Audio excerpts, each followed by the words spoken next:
Daily current affairs channel में आपका स्वागत है। इस वीडियो में हम करंट अफेयर्स पढ़ेंगे और 13 नवंबर के हम इम्पोर्टेंट क्वेश्चंस डिस्कस करेंगे। Who launched Sahakar DigiPay and Sahakar DG loan? किसने सहकार डीजीपे और सहकार डीजी लोन लॉन्च किया है? तो ये किया है अमित शाह ने। केंद्रीय सहकारिता मंत्री अमित शाह ने दो डिजिटल प्लेटफॉर्म, एक तो सहकार डीजीपे और सहकार डीजी लोन लॉन्च किए हैं। सहकार डीजीपे निर्बाध डिजिटल लेन देन को सक्षम बनाता है और ये सहकार डीजी लोन है, ये व्यक्ति और छोटे व्यवसायों के लिए आसान ऋण पहुंच की सुविधा प्रदान करता है। In which state did the Union Rural Development Ministry launch the Watershed Festival? किस राज्य के केंद्रीय ग्रामीण विकास मंत्रालय ने वाटरशेड महोत्सव शुरू किया? तो किया है आंध्र प्रदेश ने। केंद्रीय ग्रामीण विकास मंत्रालय ने आंध्र प्रदेश के गुंटूर में सामुदायिक जल पुनरुद्धार, मृदा स्वास्थ्य सुधार और सतत ग्रामीण परिवर्तन के उपलक्ष्य में वाटरशेड महोत्सव का शुभारंभ किया है। इस कार्यक्रम में शिवराज चौहान और राज्य मंत्री डॉक्टर पेम्मासानी चंद्रशेखर भी शामिल हुए। शिवराज सिंह चौहान ने आंध्र प्रदेश में सड़क विकास के लिए 380 करोड़ की घोषणा की। Which state tops the 6th National Water Awards 2024? कौन सा राज्य छठे राष्ट्रीय जल पुरस्कार 2024 में शीर्ष पर है? तो ये है महाराष्ट्र। केंद्रीय जल शक्ति मंत्री CR पाटिल ने श्रम शक्ति भवन नई दिल्ली में छठे राष्ट्रीय जल पुरस्कार 2024 की घोषणा की, जिसमें 10 श्रेणियों में 46 विजेताओं को सम्मानित किया जाएगा। ये विजेता जल शक्ति मंत्रालय के अंतर्गत जल संसाधन, नदी विकास, गंगा संरक्षण विभाग द्वारा आयोजित किए जाते हैं। महाराष्ट्र ने सर्वश्रेष्ठ राज्य श्रेणी में प्रथम पुरस्कार जीता है। Where did Airtel Money launch its cloud native mobile money platform? Airtel money ने कहां पर cloud native mobile money platform launch किया है? तो ये किया है अफ्रीका में। एयरटेल अफ्रीका की मोबाइल मनी शाखा एयरटेल मनी ने कामविवा के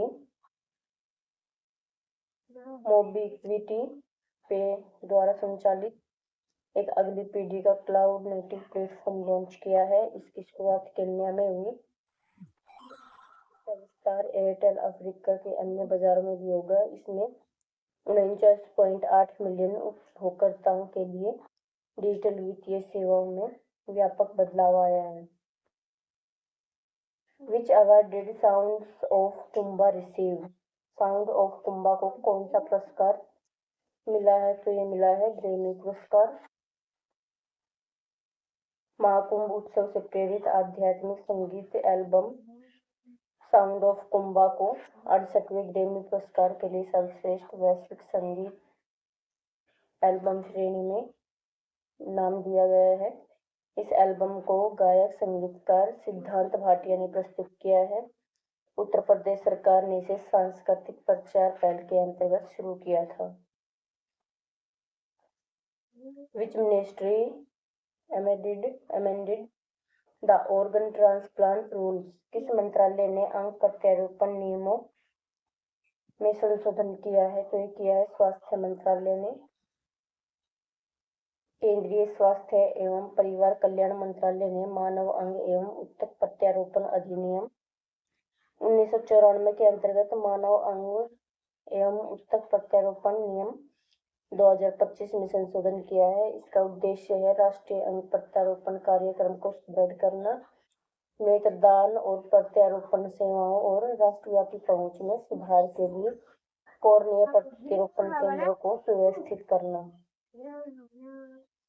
Which country proposed the World Artificial Intelligence Cooperation Organization? किस देश ने विश्व कृत्रिम बुद्धिमत्ता सहयोग संगठन का प्रस्ताव रखा? तो ये रखा है चीन ने। बसान में आयोजित 2025 के शिखर सम्मेलन में राष्ट्रपति शी जिनपिंग ने वैश्विक एआई प्रशासन और सहयोग को बढ़ावा देने के लिए विश्व कृत्रिम बुद्धिमत्ता सहयोग संगठन की स्थापना का प्रस्ताव रखा। वेको का प्रस्तावित मुख्यालय शंघाई, चीन में स्थित होगा, जो कि एआई नीति समन्वय और अनुसंधान आदान प्रदान के लिए एक वैश्विक केंद्र के रूप में स्थापित करेगा। The teacher who built India's computing brain has passed away. What was his name?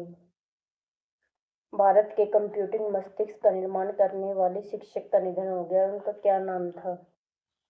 उनका नाम था प्रोफेसर वैदेश्वरन राजारामन। भारत में कंप्यूटर विज्ञान शिक्षा की नींव रखने वाले अग्रणी कंप्यूटर वैज्ञानिक और शिक्षक प्रोफेसर वैदेश्वरन राजारामन का निधन हो गया। उन्होंने 1779 में आईआईटी कानपुर में भारत के पहले कंप्यूटर विज्ञान में बीटेक पाठ्यक्रम की शुरुआत करने में महत्वपूर्ण भूमिका निभाई थी। उन्हें शांति स्वरूप भटनागर पुरस्कार, पद्म भूषण और कई अकादमिक सम्मानों से सम्मानित किया गया है। The Supreme Court has directed the center to grant patriarchy status to which of the following in Delhi? सर्वोच्च न्यायालय ने केंद्र को दिल्ली में किस संवैधानिक दर्जा देने के निर्देश दिए हैं? दिल्ली कटक बोर्ड, दिल्ली कटक प्रबंधन बोर्ड, सुप्रीम कोर्ट ने केंद्र को दिल्ली कटक प्रबंधन बोर्ड को वैधानिक दर्जा देने और इसे रिज और मॉर्फोलॉजिकल रिज से संबंधित सभी मामलों के लिए प्राधिकरण बनाने का निर्देश दिया है। ये निर्देश मुख्य न्यायाधीश बी.आर. गवई और न्यायमूर्ति विनोद चंद्रन की पीठ ने दिया है। Who was sworn in as the U.S. Ambassador to India? भारत में अमेरिकी राजदूत के रूप में किसने शपथ ली है? तो ये ली है सर्जियो गोर ने। सर्जियो गोर ने 11 नवंबर 2025 को भारत में अमेरिकी राजदूत के रूप में शपथ ली। शपथ उन्हें उपराष्ट्रपति जे.डी. वास ने ओवल ऑफिस में दिलाई। समारोह में राष्ट्रपति डोनाल्ड ट्रंप और वरिष्ठ अधिकारी थे। गोर पूर्व में डायरेक्टर ऑफ प्रेसिडेंशियल पर्सनल रह चुकी हैं। अक्टूबर 2025 में अमेरिकी सीनेट ने उनकी नियुक्ति की पुष्टि की। Surveyor India launch free biomarker testing for. Surveyor India ने किसके लिए निःशुल्क बायोमार्कर प्रशिक्षण शुरू किया? तो ये किया है कैंसर के लिए। भारत के कैंसर निदान पारिस्थितिकी तंत्र को बढ़ावा देने के लिए सर्वियर इंडिया ने एक राष्ट्रीय पहल शुरू की है। Where was the India Sri Lanka Sanskrit festival inaugurated? Bharat Sri Lanka Sanskrit महोत्सव का उद्घाटन कहाँ हुआ? तो ये हुआ है कोलंबो विश्वविद्यालय में। श्रीलंका में भारत के उच्चायुक्त संतोष झा और श्रीलंका के उप शिक्षा मंत्री डॉक्टर मथुरा सेनेविरत्न ने आज कोलंबो विश्वविद्यालय में सप्ताह भर चलने वाले भारत श्रीलंका संस्कृत महोत्सव का उद्घाटन किया। यह महोत्सव संस्कृत को ज्ञान, सद्भाव और ज्ञान की शाश्वत भाषा के रूप में मनाता है। Tata Power is planning to set up how many gigawatt of solar waters and ingot plant in India? Tata power Bharat में कितने गीगावाट की सौर वेफर्स और इनगोट प्लांट स्थापित करने की योजना बना रहे हैं? तो ये 10 गीगावाट की।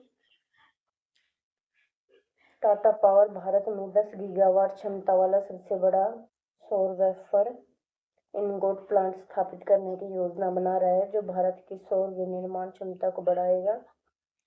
ये कंपनी के मौजूदा सौर सेल और मॉड्यूल निर्माण व्यवसाय को पूरा करेगा और देश में घरेलू सौर उत्पादन को बढ़ावा देगा।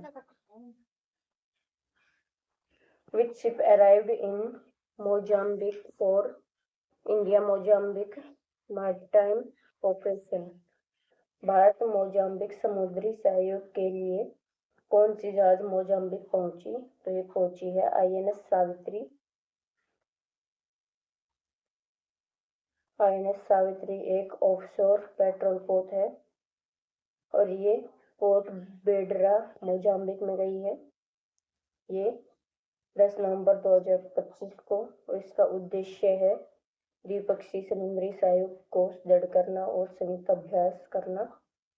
इसमें मुख्य गतिविधियां हैं EEZ सर्विलांस और VBSS drill damage control, fire fighting, medical camp, योग सत्र, खेल आयोजन।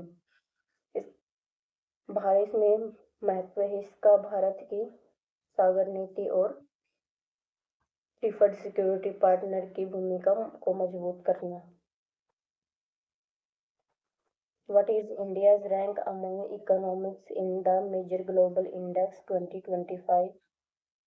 प्रमुख वैश्विक सूचकांक 2025 में भारत अर्थव्यवस्था में कौन से स्थान पर है? तो ये 38वें।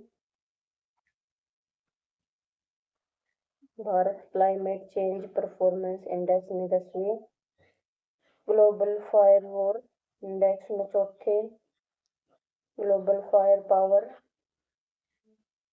इंडेक्स में 85वें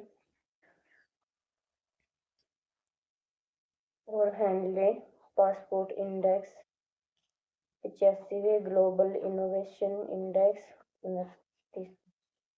39वें, corruption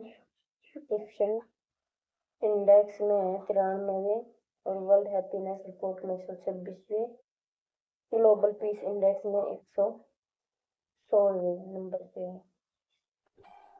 space and should be launched a venture capital fund to how many crore?